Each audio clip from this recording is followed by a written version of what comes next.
Hello everybody and welcome to episode 35 of the Chesterfield of Dreams, and we've quickly whizzed through most of pre-season. We're nearly done actually. It's been quite a fun session I've had playing, but here is the outcome of last season's relegation battle, as Chesterfield did indeed survive, winning 10 games, drawing 15 times and losing 21 games. So that was enough to keep us afloat by 5 points, so massive relief for everybody associated with the Spyrites. Mcdonald and Barnsley and of course Bolton, far from good enough. They are down, but obviously you feel a bit bad for them at the same time. But massive relief. We got the job done. We've survived in the championship and we get to go again. So I've made provisions to improve the squad, but being helped by a massive financial boost through prize money, season tickets, etc., really has helped. But we haven't been allowed to do some crucial renovations, such as improving the stadium capacity and getting more coaches, which is quite annoying. It's something I just can't help. But we'll just quickly review how pre-season has gone. But before that, here's how the final 5 games went, the 5 cup finals, so to speak. 2 massive victories. These were the ones that got us the survival. Crystal Palace, in a thrilling game, gave us everything they had. They probably could have won it, but fantastic work from Adam Armstrong and Lee Griffiths, particularly Armstrong coming off the bench to win us that game by 3-2. And then, as I said, Wigan are a team we like to play, and we certainly showed our mettle with another Armstrong goal. Jake Gray on the score sheet as well, and then Benik Afobe, an 80th minute winner, so that helped us survive. But then we put in our worst shift of the season, losing 4-0 at home, or away, to Notts Forest. And then we lost 2-1 to Rotherham, which is typical really. Sam Morsley sent off for the first time in his career with me. And then to end the season, we were beaten 1-0 by FC Bournemouth, who failed to earn promotion, which is a bit of a shame. But we'll now discuss the pre-season so far. We're nearly done, just 2 games to go, but we're still not fully back to full fitness, so there's definitely preparation work left to do. But here's a look at our results. The cat is upset, but we'll ignore him. We got a 2-goal comeback here against Belgian side Oostende. We drew 1-1 very badly against Long Eaton. One of our new signings got a hat-trick here against Sheffield Wednesday, and we thrashed Dumbarton 5-0 before a very impressive win, thanks to a 90th minute winner from Adam Armstrong against German side Nuremberg, which leaves Falkirk and our affiliate club Matlock left to play before we open the campaign against Charlton, Rochdale in the Cup, Wigan, Blackburn, Palace and Sheffield Wednesday. So absolutely no complacency. We have to get off to a good start, just like we did last season, if we're going to make a crack at this and avoid relegation yet again. I didn't need to boost my transfer kitty with a higher objective, as I've made most of my signings for relatively cheap, so we're still very much within a chance of surviving, even without having to get too ambitious. But I'll talk about the outgoings first. It's a sad goodbye for Tommy Lee. He's gone to Newcastle via Blackpool. Like, he's on loan now, which is strange to see, but he won't get to play for Newcastle for a while anyway. But Tommy Lee, it's with great regrets that we let him go. He had his testimonial, but he felt enough was enough and he wanted to leave. Pablo Hernandez still without a job. And then more big departures like Sean Mcdonald. He's gone to play for Wigan.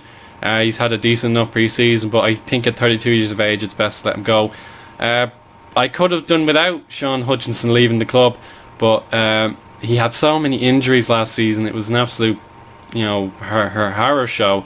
You can see from breaking his ankle or spraining his ankle in pre-season. He broke his nose, he suffered a chest injury, and he pulled his hamstring twice. So I barely got to play him at all, and that's absolutely horrific, like, for such a great player. And I felt it was worth letting him go. He still demands wages being paid out of our contributions, so he can go to Fleetwood. But it is obviously disappointing. But he kept moaning, "Oh, please play me," but you're not fit, which is not something you can say in the player meeting when most of the time it doesn't work. You can't say it, but it rarely works. So he'd say, "Oh, I'm fit," and yet his match fitness is very low. So it's obviously very frustrating. It should focus on the match fitness rather than the match condition. Yeah, that's basically it. And then last but not least, Tendai Darikwa is also going to Wigan. He wanted to leave, and it seems like for whatever reason he was never going to get a testimonial, even though he's been at the club so many years.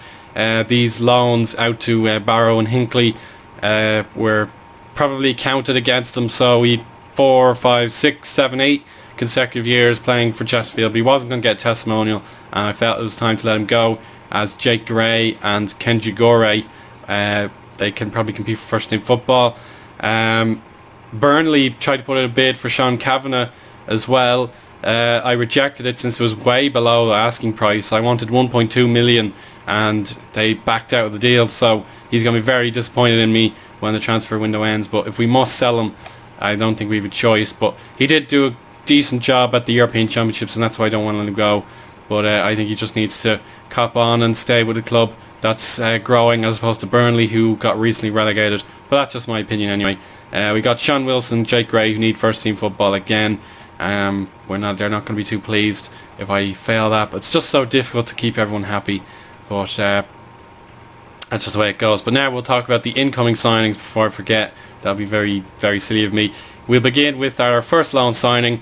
It's another left winger, Kane McCarthy from Southampton. He's a very promising regen. You can see he's got supreme flair, he's got leadership, technique, and he can sprint with the best of them, that's for sure. His attributes, like his personality and all that, he's determined, level-headed, which is good. And we still have Stephen Kinsler. That transfer would have registered at this point of the season. We renewed it. So Stephen Kinsler is still here, and he's starting to do very well for the Republic of Ireland, which gives me immeasurable confidence in my management. Now we'll move on to our free transfers from big clubs. Anthony Halsey, he looks pretty much like Tommy Lee in new gen form, and he's going to be our new goalkeeper to support Jakob Rinda. He'll get some game time, no doubt about it, and hopefully he'll have a promising career at just 20 years of age, born in the year 1999. Ronnie Pino, he's another young Englishman, and he came from Manchester United. He's replacing Sean Mcdonald, and he's definitely got the mental stats to succeed. I don't know too much about his technique, but his physicals, again, fantastic, which is sort of thing we need to survive in this league. We need someone who can play week in, week out. But my premier signing is a new striker by the name of Yarrow Mesa. Now, he was very, very cheap. I used to find similar players with Lee Griffith's stats, and he came up with the match 2 out of 4 of his best attributes, and he was so cheap, like he was unhappy, and he was only going for 235,000 euros, which is dead cheap. I would have paid nearly $1 million out of my entire budget for him. He's that good. You can see with 18 finishing, the pace, he's got 17 pace, 15 composure, 17 off the ball, and 12 dribbling. We could improve that, but his heading skills, not great, but he's mainly got the opportunity to succeed. I think he's got the exact right career move for him. He can speak the language fluently, and he should absolutely succeed, given that he scored a hat-trick that we saw against Sheffield Wednesday. If he continues to do that, then he'll be off to a flyer. And we can see in his contract, his minimum fee release clause is 21 million euros for a Premier League club, and then if we're relegated, he must be sold for 14.5 million euros. So delighted with that.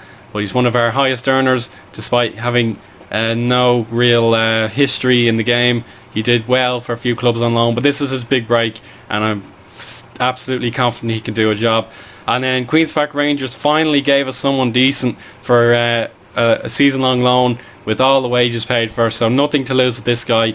His name is Robson Brown, and he's probably the best regen I've seen from Queen's Park Rangers. I know they probably have a few better than him, but he's definitely the best we've seen. He's 6'3", nearly 100 kilos, and you can sense he's got a career in this game, just like the other 2 English lads I bought for free. Actually, he didn't do too well against Nuremberg, but he could be better than Sean Hutchinson. We can have a quick look at his comparison, I suppose. He needs to improve his technical stats, but he's already mentally stronger and nearly fitter than our very potent centre back of the past. So you can definitely feel I've made a good deal here, and maybe, just maybe, his contract will expire, and that'll be another easy peasy lemon squeezy free transfer for me.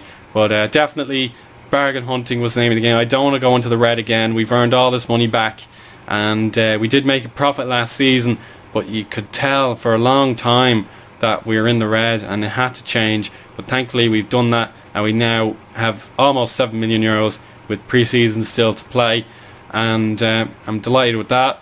But yet again, we have the same 3 competitions, no other competitions to look forward to. But in terms of my objective, we're predicted to come last yet again, which is obviously something I'm going to avoid with all my heart. But I'm pretty confident we can survive if the players we've signed come up good, and the players that haven't had championship experience learn from what they did last season, and hopefully we'll get more goals. That'll be absolutely massive. And then we'll look at our tactics. Actually, we're messing around yet again with 4-4-2 as opposed to the 4-2-3-1.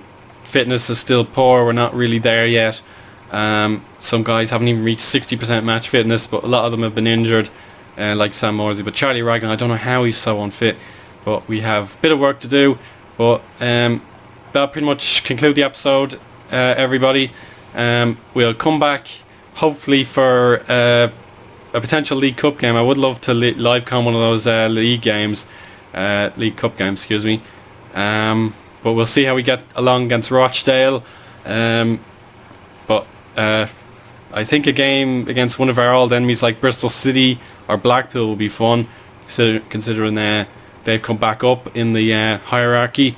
But there's generally not many Premier games here. We've lost some of the big clubs like who was it who won the league last season? It was Leicester. Leicester won the league last season, so they're gone. But we can pretty much keep our heads held high. Fulham got relegated, and that sort of thing. So there's a balance of games that could keep us interested. But whatever you guys want to see, if you're still interested, let me know. I am losing a bit of viewership at the minute, and it's kind of my own fault. But if there's anything I can do to make everything better, just let me know. But I've gone on way too long at this stage, and talk to you again very soon, okay? Bye.